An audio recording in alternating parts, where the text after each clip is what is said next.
Good evening అండి. అది ఈయన ఒక్కరే అనుకున్నారు, అందరూ అలాగే ఉన్నారు.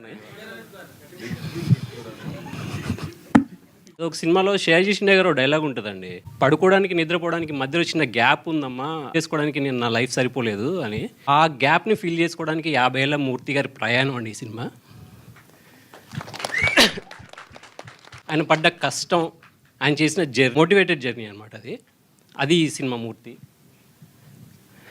అండ్ అలాగే మనం జనరేషన్ అంతా 10th ఇంటరు బీటెక్ తర్వాత ఒక జాబ్ సెటిల్ అయిపోయింది అనుకుంటున్నాం.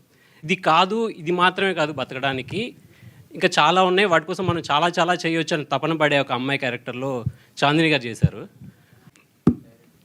ఇంతమంది ర్యాగింగ్ చేస్తారని ఎక్స్పెక్ట్ చేయలేదు నేను. ఓకే, థ్యాంక్ యూ అండి. Sorry, thank you. బట్ మీరు చాలా బాగా చెప్పారు, బాగుంది, వెరీ నైస్ యాక్చువల్లీ.